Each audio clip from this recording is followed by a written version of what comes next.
channel. I don't have my contacts on, so if I'm squinting, I apologize. So this week, I just want to talk.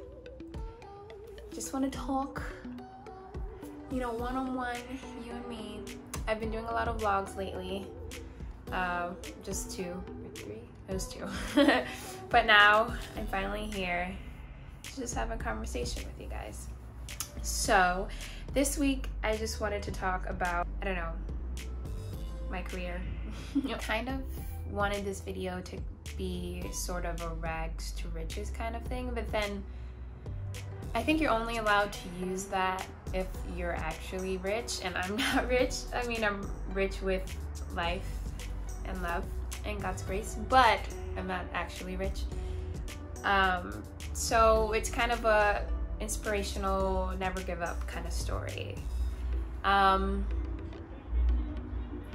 So let's start from the beginning. I started dancing at a very young age, and when I say that, I mean like not when I started taking classes, like just when I realized or processed that I love to do this thing where I just moved my body. And I used to dance like in the supermarket, down the aisle, family parties, and just like, I was a very energetic, passionate, still am, and I expressed that through my body. And so I started taking classes in elementary school, like 5 blocks away, and it was just an after-school program, and that was when I first realized, like, whoa, like, this is fun. Like, I can learn how to get better at this thing. And then that's when I started, you know, learning off of YouTube, when YouTube just started being, you know, like, people posted dance videos and stuff, tutorials. And then after elementary school, I went to Bronx Dance Academy. Yes, Bronx Dance Academy.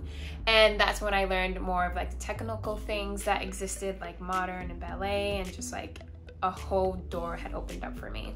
I'm from New York City, and there are a lot of like, you know, popular performing arts schools like LaGuardia and PPAS, and so I auditioned for them in the 8th grade, and I didn't get into any, and I thought my life was over.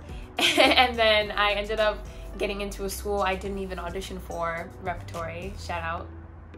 And it ended up being, you know, one of the best decisions of my entire life, because that's where I found theater. And I didn't know theater existed either. You know, I watched Hairspray, the movie, and like you would see commercials of people singing and dancing, but I didn't know what theater was until I went to high school. And my first musical was Joseph and the Amazing Technicolor Dreamcoat, and I remember just thinking about how my life completely changed and how much I loved doing that, you know, singing and dancing at the same time. I was like, what? Like once again, a whole new world opened up for me. And so my career, young adult, teenage career, didn't start until my sophomore year of high school. I randomly got an email from my mentor, my dance teacher, and she was like, oh, West Side Story auditions for something. Mind you, I don't think I knew what West Side Story was either. It's like West Side Story auditions, Carnegie Hall. I knew what Carnegie Hall was, and I was like, you know what, why not, you know? And I went to this audition, and there were tons of kids, and they only picked 2 girls. It was me and another girl.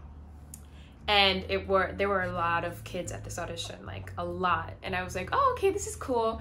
But that wasn't the end. Like, I had to do 4 more auditions. The process was the longest process I've ever been a part of to date. There's another one, but we'll talk about that later.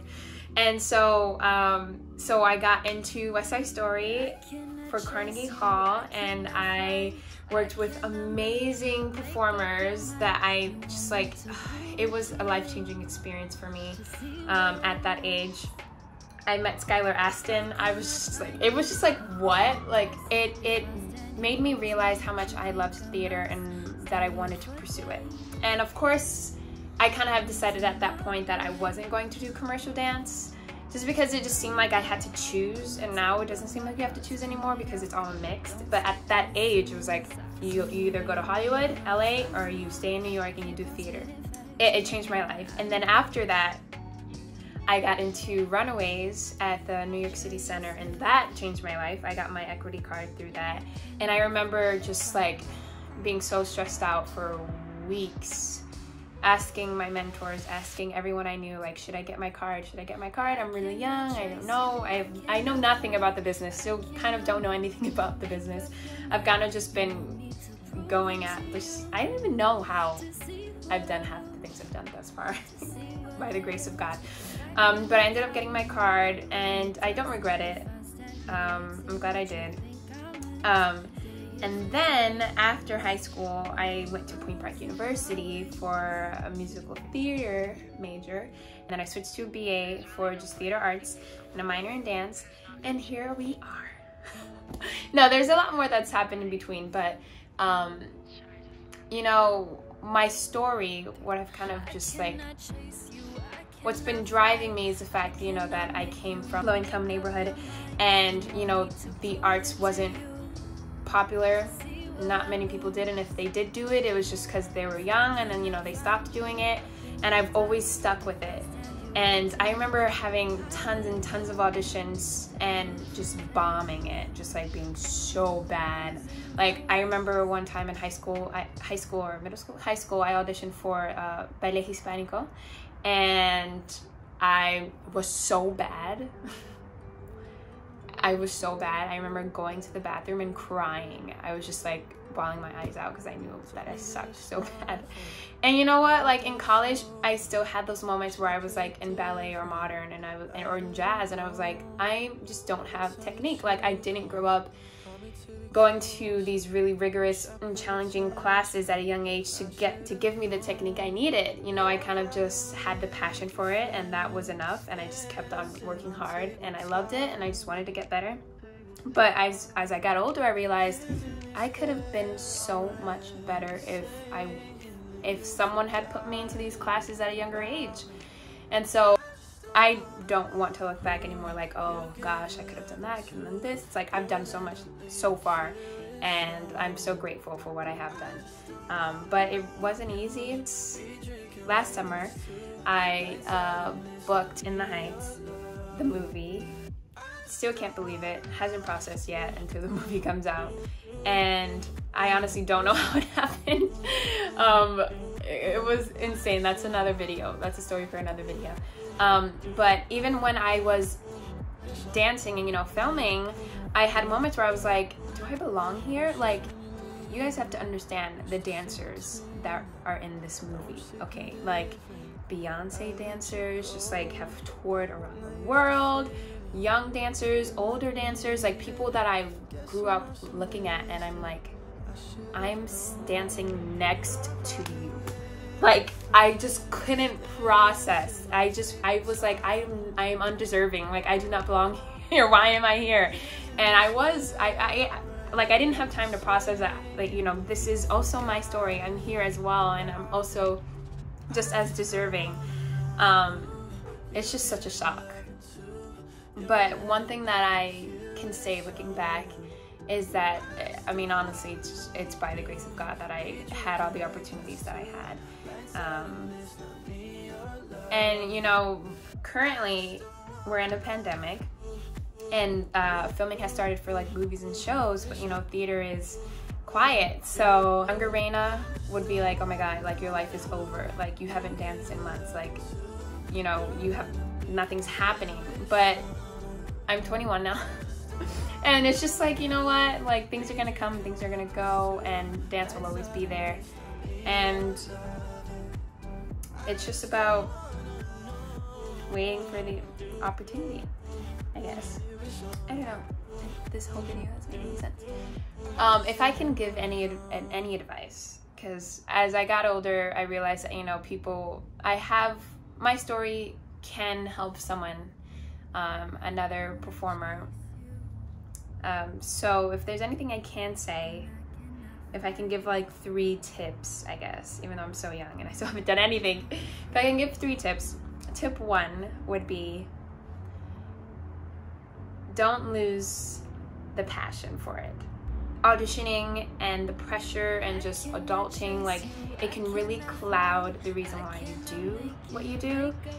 And once you lose that light and that spark for dancing and for singing, if you lose the passion and light for it, you lose everything. You know, in audition rooms, you could be the greatest dancer, but if you don't shine, you know, they're gonna pick the person who does, who's not as good.